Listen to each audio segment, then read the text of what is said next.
the Pentagon issued a warning to China 3 days ago, before President Xi's peace proposals, when they didn't know what was in the peace proposals. There will be consequences for China should it decide to deepen its relations with Russia. Think of the arrogance, first of all, of that. We'll come to the stupidity.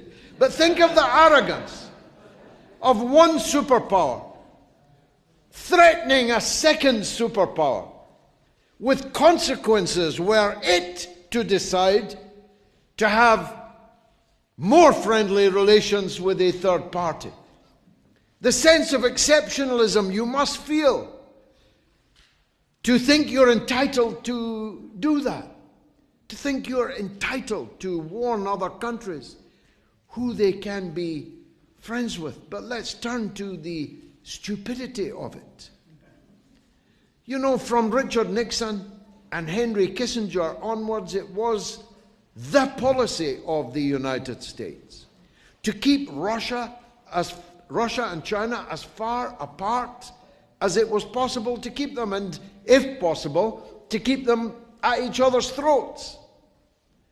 In the last few years, the policy of the United States and NATO has made Russia and China virtually one country, certainly militarily and economically one country. And now they think China is going to obey orders from somebody called Antony Blinken. The days when China could be ordered around by foreigners is over.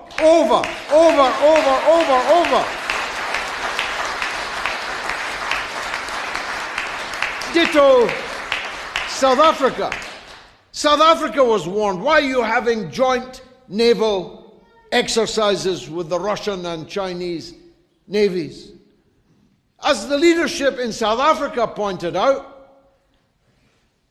when you Western colonialist countries were supporting the apartheid dictatorship in South Africa, the only countries that stood with us were Russia and China. And you want us to consider them our enemies? I'm so old, I was there. Every dinner that the African National Congress fighters ate in the bush came from Russia.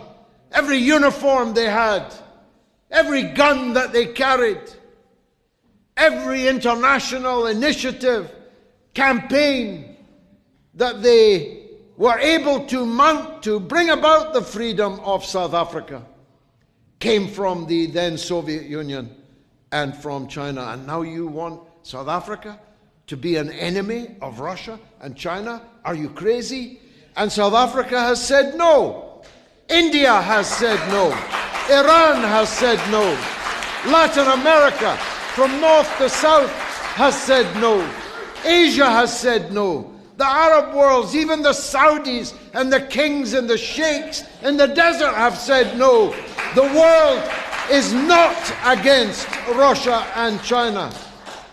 Don't imagine you speak for the world.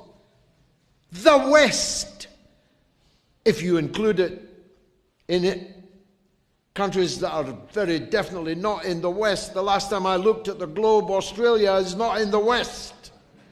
New Zealand is not in the West. But even if you allow them to call themselves the West, is 13% of the people of the world.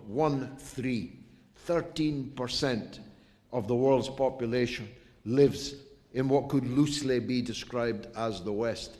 And we are here to say, even in the West, there are millions and millions and millions of us who reject your domination and your wars and your clubs